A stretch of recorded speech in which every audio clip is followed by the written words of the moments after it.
I hate my stepdad, Kevin. He's one of the most frustrating, controlling, and inconsiderate people I have ever known. Ever since he married my mom, my life has been turned upside down. For context, my parents divorced 3 years ago. Mom and dad just never got along and would fight frequently. When my parents announced their divorce, I wasn't much surprised. My mom and dad were never a great match from the start, honestly. They tried to make it work, but there was always tension between them, especially when it came to responsibilities around the house. Although my mom technically stayed at home, she didn't enjoy any of the typical household duties that often come with that role. Cooking, cleaning, or even helping me with homework were not really her priorities, and she made no secret of her dislike for doing those things. Instead, she liked to spend a huge chunk of her time on her phone trying to build an online following. She considered herself a beauty influencer, always recording or posting something, even though her follower count wasn't exactly impressive. When she wasn't glued to her phone, she spent much of her time and a significant portion of my dad's income going out with her friends. Shopping sprees, brunches, or beauty treatments, those were her regular activities. She never really fit the mold of what most people think of as a typical mom. While other parents generally check on their kids' assignments, making sure they are keeping up with their studies and asking about their daily lives, my mom's primary concern was to only look after herself. She constantly stressed about her appearance and also expected me to stay thin at all times and put together. It was almost as if she saw me more as a reflection of her own image than as an individual with my own needs. Anyways, after the divorce, both my parents got custody of me, and my time was split between them. Initially, it took me some time to adapt to living between two separate households, and just as I was starting to settle in, my mom met Kevin. She seemed smitten by him from the very first date. In just a few days, they started to officially date, and after a few weeks, Mom made me meet him. Suddenly, this stranger was everywhere, and I was expected to welcome him into our lives with open arms. Now, I wouldn't have had any problem accepting Kevin if he were a decent person, but the reality is, he's not. Right from the beginning, Kevin had these unrealistic expectations. He assumed I would just happily accept him as my new dad, even though he was, in my eyes, a total downgrade from my actual father. He constantly meddles in my life and seems to seize every opportunity to belittle me. It feels like no matter what I do, he finds a way to criticize or control me. For instance, he has 2 sons, and he becomes visibly annoyed with me whenever he thinks I'm acting too girly, as he likes to phrase it. He has outright told me that I shouldn't wear frocks or tight skirts, as if how I dress is any of his business. He also insists that I shouldn't leave my hair down and expects me to keep my long hair tied up in a bun at all times. It doesn't stop there. If I ever have friends over, he always interrupts us, claiming he's just checking in. But it's not just a quick hello or a casual inquiry. He literally barges in and hovers around as if he doesn't trust me and my friends to be alone. It's incredibly intrusive, and honestly, it's humiliating. When I protest or ask him to leave us alone, he brushes it off, saying things like, "Girls require constant supervision, and we should just pretend like he's not even here." It's infuriating that he doesn't extend the same level of interference to his sons, or seems to feel the need to constantly oversee their every move. When I tried to bring up how much this bothers me with my mom, hoping for support or understanding, she brushes it off. She tells me he's just being protective, as though that excuses his behavior. On top of everything, Kevin's 2 sons make my life even harder. They have no concept of personal space, and their personalities clash with mine in every possible way. They are also relentless when it comes to bullying me, whether it's teasing, mocking, or finding new ways to make me feel small. They pick on me constantly, and instead of stepping in, my mom dismisses their behavior by saying, That's how all siblings bond. When my mom decided to marry Kevin after just a year of dating, she expected to just fall in line. She told me in no uncertain terms that she loved Kevin and was determined to make their marriage work. She knew I had no doubts and frustrations, but she was clear about what she wanted from me. To give Kevin a chance and not to make things difficult for her. She urged me to accept him as part of our family. It felt like a lot to ask, especially given how fast everything was happening, but I wanted to support her and keep the peace, so I agreed to try. Since then, I've genuinely made an effort to accept Kevin and his sons. I've tried to go along with his routines and adapt to the changes, even though it's been far from easy. One of the things that bothers me most is how Kevin insists that I call him Dad. It doesn't feel right. And every time I say it, I can't help but feel resentment building up inside me. I already have a dad, and I don't want to replace him. Yet Kevin doesn't seem to understand or care that it's hard for me. But beyond the name, what's really painful is the shift in my mom's attention and priorities. After her marriage, she seems more focused on Kevin's sons than on me. She spends more time with them, helps them with things she never did for me, and acts more like a mother to them than she ever has with me. I sometimes feel like I've lost my place in her life. She is only ever a mom to Kevin's sons. Now, I'd love to live with my dad, especially since he is generally more understanding, but he had to move away once he got a new job in another city, which paid him significantly better. He still visits me from time to time, but I stay with Mom full-time. Dad and I also talk on the phone regularly. He knows about some of the issues I have with Kevin and his sons because I've opened up to him about it. He's really supportive and has even tried to talk to my mom about the situation. I think he generally wants to help, but every time he brings it up, my mom shuts him down. She tells him to back off and insists that he shouldn't interfere in her marriage. Over the years, I've done my best, despite everything, to adjust to life with my new family. I've really tried to make an effort with Kevin and his sons, hoping that if I stayed patient and open, we could build some kind of positive relationship. But despite my efforts, I still feel invisible in my family. This year, Kevin unexpectedly received a promotion at work. When he came home, he proudly announced that he'd be treating all of us to a family trip. The news had us all excited, especially since it had been so long since we'd gone on a vacation together. He and Mom picked the place and booked tickets and accommodations for all of us. But as luck would have it, just a day before our trip, I got into a car accident with my mom.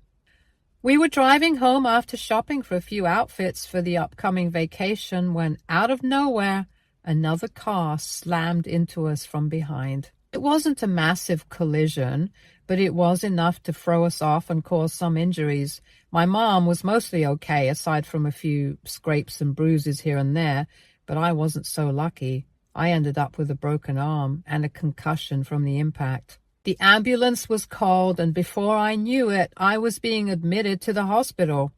When Kevin first heard about our accident, he rushed to the hospital looking concerned. At first, I thought he was genuinely worried about me and my mom, that he was showing up because he cared about our well-being. But then he kept bringing up the trip, obsessing over whether or not we'd still be able to go and worrying that the money he'd spent would go to waste. The doctors eventually informed us that due to my concussion, I'd need to stay in the hospital for a few days for observation. They wanted to make sure I was okay before clearing me to go home. But travel was definitely off the table for me. Kevin looked at me frustrated as if it was my fault for getting into the accident and wasting his money. Since I had to stay in the hospital, my mom half-heartedly offered to stay back with me. It gave me a glimmer of hope that she'd choose to support me during such a difficult time. However, Kevin was quick to jump in, arguing that since our plane tickets were already paid for, we were already losing money with me not going, and that it wouldn't make sense for my mom to also waste even more money by staying behind. He then turned to me and told me that at my age, I should be perfectly capable of staying at the hospital alone for a few days. He pointed out how safe the hospital was, with doctors and nurses on call 24/7, implying that I had nothing to worry about. Kevin then went on to insist that once I was discharged, he'd arrange for a babysitter to stay with me at home. I argued with him that I wasn't comfortable staying at the hospital alone or having a babysitter take care of me back home. I begged my mom to stay with me instead. My mom did try to stand up for me, telling Kevin that it wasn't right to just leave me alone in the hospital. She knew that this was wrong. However, Kevin still pushed back. He kept arguing that my mom's presence was unnecessary and that her staying would only mean sitting by my side and doing nothing productive the whole day. He made it sound as though her presence was useless, ignoring the emotional support she could actually provide. For him, not wasting his vacation money was more important than anything else. Clearly, he didn't see me as his real child, so he just didn't care about how I felt or what happened to me. I tried to plead that. At 15, I shouldn't be left alone in the hospital. I was scared and in pain, and the idea of going through all of this without any family member around was overwhelming. I suggested a compromise, saying that maybe Mom could call my dad to come down and stay with me while she and Kevin would be gone. Sure, it would take a little time for him to get here since he lives in another city, but I was confident he'd come in a heartbeat if he knew I was hospitalized. I thought this could be a way for them to still go on their trip while making sure I wasn't alone. But Kevin shot the idea down almost immediately. He dismissed my concerns, saying I was being silly and making a big deal out of minor injuries. He brushed off my suggestion of calling my dad, claiming it would only make him worry unnecessarily. According to Kevin, there was no need to disrupt anyone else's plans over something as trivial as a concussion and broken arms. Injuries that would heal just fine with a few days of hospital rest. In the end, Kevin's pressure worked. I looked at my mom, hoping she'd stand her ground and insist on staying with me, but as usual, she gave in to Kevin. Rather than fighting for what I needed, she agreed to leave. She stayed with me for only a single night, which brought me some comfort. I clung to the hope that maybe after seeing how vulnerable I felt, she would realize I needed her there. But the next day, Kevin showed up at the hospital to pick her up, eager to head off on the trip as planned, without any consideration for how I was doing. After my mom left me alone at the hospital, I felt abandoned and betrayed. After just a day of being there by myself, I couldn't hold back the tears anymore. One of the nurses noticed me crying, and after realizing that I didn't have anyone around to check on me, she kindly offered to call my mom. I told her it was fine, that they probably wouldn't answer anyway, but she insisted, so I gave her my dad's number. I was half expecting that my dad might scold me or tell me, just like my stepdad had, that I was overreacting and that being alone in the hospital wasn't a big deal. But the moment my dad picked up the phone and was informed by the nurse about my situation, he was immediately concerned. He sounded more worried than I'd heard him in a long time, and asked me if my mom had really gone off on the trip without me.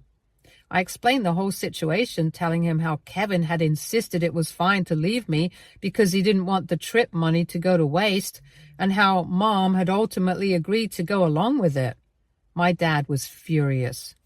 As I told him everything, he went quiet, but I could feel his anger simmering. He then told me that my mom had only mentioned we'd been in a minor fender bender, downplaying the entire situation. She hadn't mentioned a single word about my broken arms or my concussion, or that she and Kevin would be leaving me alone in the hospital. According to what she told him, there was nothing to worry about, so he hadn't felt the need to reach out to me.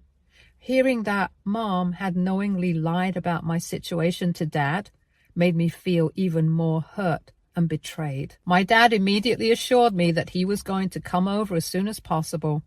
He told me he'd drop everything and drive over to the hospital and stay with me no matter how long it would take.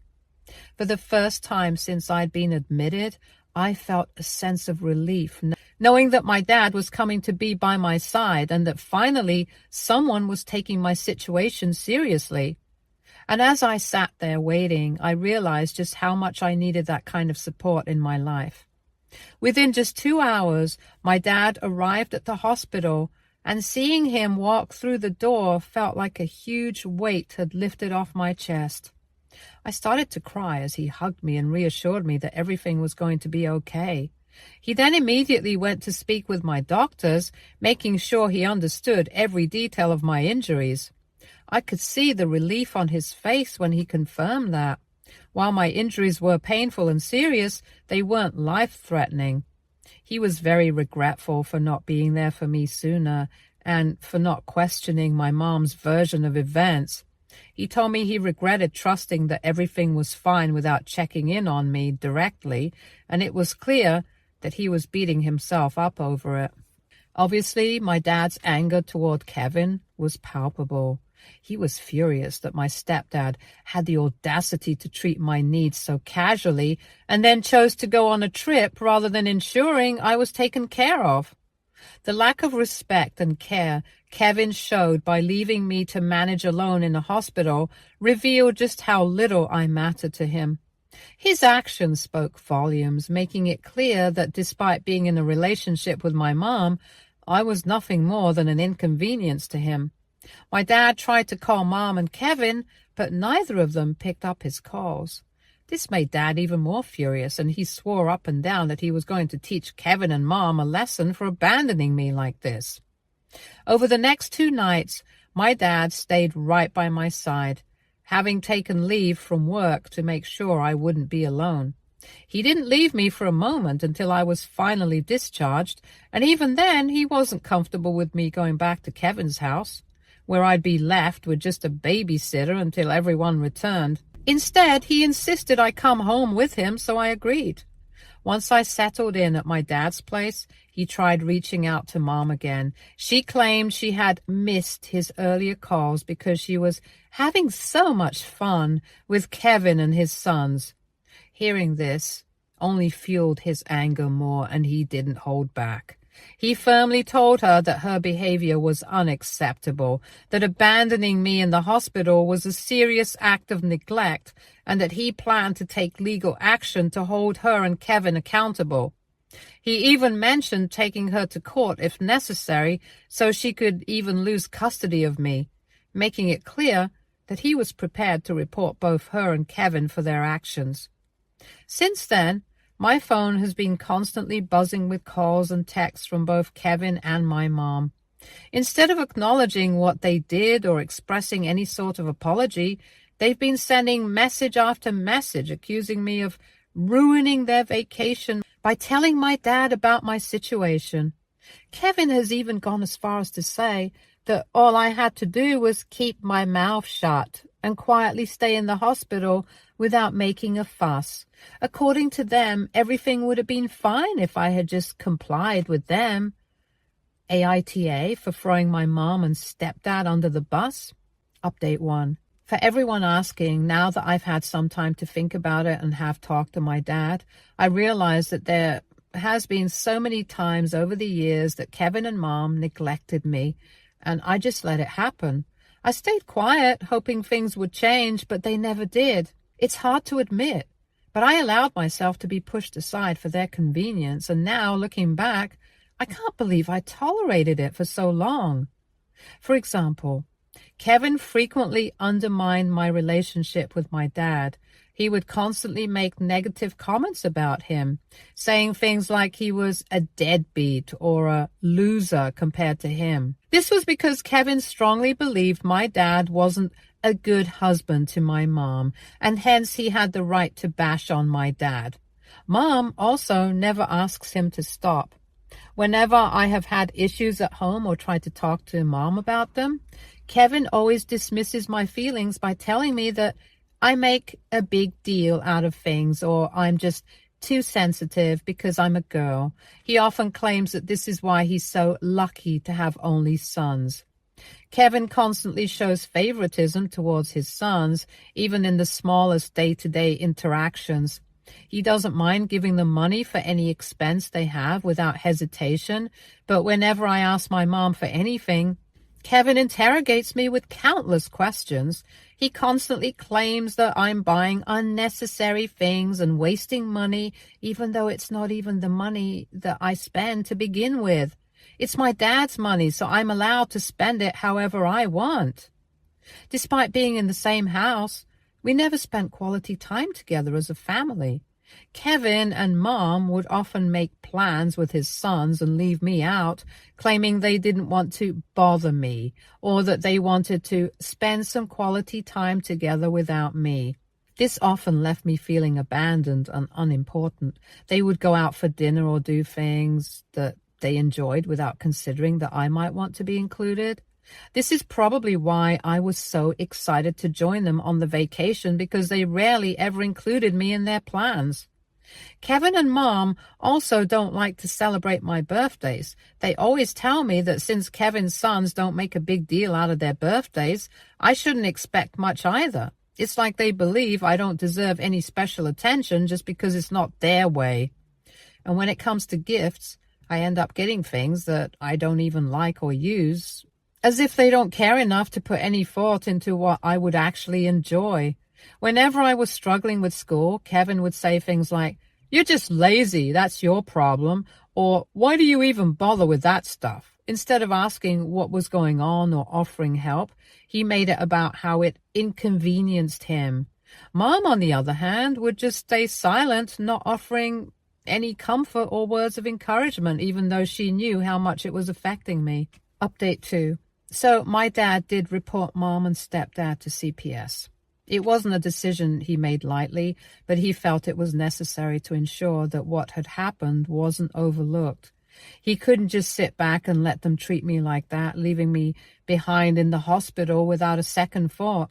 When Kevin and my mom returned home, they were contacted by CPS officials. They had to answer a whole bunch of questions explaining the situation, their actions, and their decision. I'm sure it was a wake-up call for them, one they probably weren't expecting. But the authorities agreed with my dad that leaving me behind in the hospital, especially after being injured, was unacceptable. They acknowledged that I had been neglected in a way that put my well-being at risk. Later, my mom called me. She wasn't exactly happy, and I could tell from her tone that she was upset at me. She told me that I had pushed both her and Kevin into a lot of trouble by involving CPS. It felt like she was blaming me for what happened, but I knew I hadn't done anything wrong. She warned me that CPS would be reaching out to me next to get my side of the story. My mom then continued to strongly urge me to lie to the authorities, telling me that if I didn't, then I could end up being taken away from her and she would lose custody of me.